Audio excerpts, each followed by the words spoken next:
आदिवासी cooking नल्ली पाया पराठा। नल्लामल्ला के जंगलों में सुनीपेंटा नाम का एक गांव था। उस गांव में छोटे छोटे कस्बे थे। वहां लोग साइट सीइंग के लिए आते थे।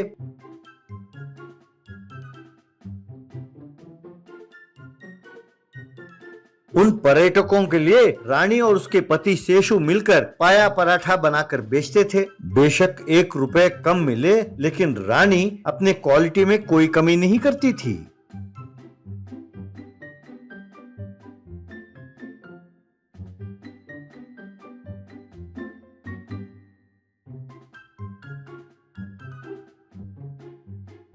इसीलिए मंजू नाम का व्यक्ति रानी को खास तौर पर बकरी के सर और पैर सस्ते दामों में बेचता था। बेशक मंजू को कम लाभ मिलता था, लेकिन वो बुरा नहीं मानता था। एक दिन रानी के घर उसका भाई पुनीत आया। वो बहुत ईर्ष्यालु था। रानी के दुकान के पास बहुत भीड़ देखकर उससे सहा नहीं गया।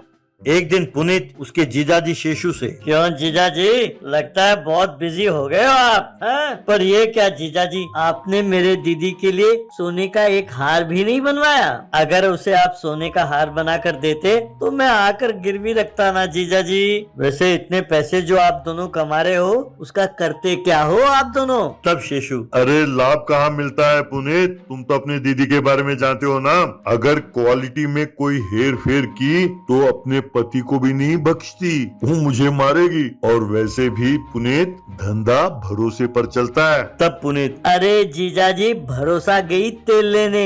आज के जमाने में ये सब कोई नहीं देखता। धंधे में उतरे तो बस जितना हो सके लोगों से पैसा ले लो।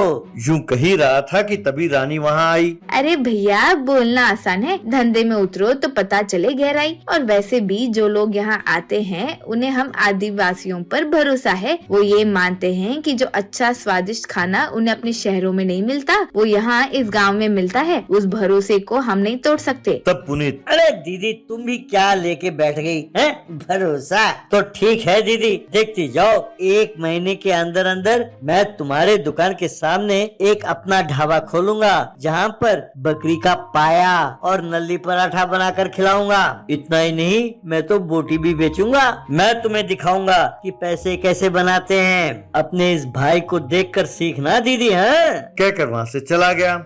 यूं 2 हफ्ते बाद पुनीत अपने दोस्त बद्री के साथ आया। रानी के दुकान के सामने ही उसने एक ढाबा खोला और वहां वो पाया नल्ली पराठा के साथ साथ बोटी भी बेचने लगा। अब लोगों से पुनीत, आओ भाई आओ, एकदम बढ़िया क्वालिटी का नल्ली पाया खाओ, साथ में पराठा और बोटी भी एकदम सस्ते दामों में। मुझे लाभ नहीं, आपके चेहरे पर खुशी चाहिए। भाई, किसी ने कहा था कि कस्टमर इज गॉड। मैं नहीं जानता वो कौन है, लेकिन मैं उसको फॉलो करता हूँ। आओ भाई आओ, कहकर आवाज देने लगा। क्योंकि वो सस्ते दाम में बेच रहा था, लोग उसके पास आकर खाने लगे।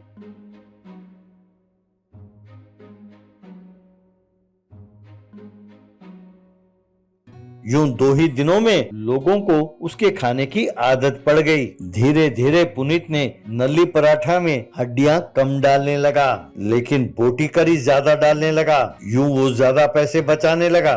यूं कई दिन बीत गए।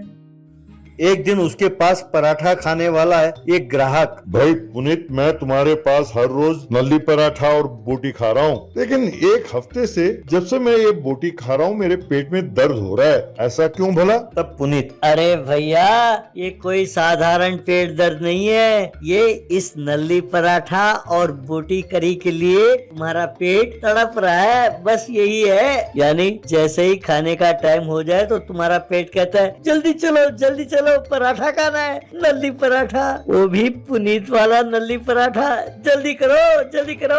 यूं तुम्हारा पेट तुम्हें इशारा कर रहा है भैया। तब वो ग्राहक, अरे पता नहीं भैया तुम क्या कह रहे हो, लेकिन पेट में बहुत जबरदस्त दर्द हो रहा है भैया। 2 दिनों से नल्ली पराठा और बोटी करी बहुत ज्यादा खा रहा हूँ। वैसे एक बात है भैया, इससे पहले रानी दीदी के पास खाता था तब तो कोई पेट दर्द नहीं हुआ मुझे, बताओ क्यों? तभी मंजू वहां आया। और कहने लगा, अरे पगले, पैसे बचाने के चक्कर में, लालच में पता नहीं कहाँ कहाँ खाने लगे। पहले ये मेरे पास आकर बोटी ले जाता था, बाद में उसने मेरे पास आना बंद कर दिया। मैंने पूछताछ की तो पता चला कि ना जाने कहाँ कहाँ से खरीद कर लाता है। दूसरे गाँव से कुत्ते की हड्डियाँ और बकरी की बोटी के जगह मुर्गी की बोटियां लाकर पकाकर खिलाता है। तब पुनीत, क्या कहा? अरे झूठे का मुंह काला, तेरा सत्यानाश हो, ऐसे झूठ बोलते हो? अरे इस मंजू पर कोई भरोसा ना करना, ये जलता है क्योंकि मैं इससे नहीं खरीदता ना, इसीलिए ये झूठ बोल रहा है कि ये कुत्ते की टांगे हैं। तब ग्राहक को गुस्सा आया और कहने लगा, क्या तू हमें कुत्ते का पाया खिलाता है, हमें धोखा देता है? आज तो बच्चू तेरा सत्यानाश हो जाएगा, अब तू नहीं बचेगा। अरे यार, हमें खिलाया वो तो ठीक है, लेकिन तू टूरिस्ट लोगों को भी यही खिलाता है, अगर उन्हें पता चल गया तो क्या होगा? कहकर दूसरे लोगों के साथ मिलकर उसने पुनीत के बनाए हुए पराठा और पाया उसे ही खिलाया और उसके मुंह में ठूंस दिया। ये देखकर बाकी कस्टमर्स ने ताली बजाई। ये सब देखकर शेषु पुनीत के पास दौड़ा दौड़ा आया।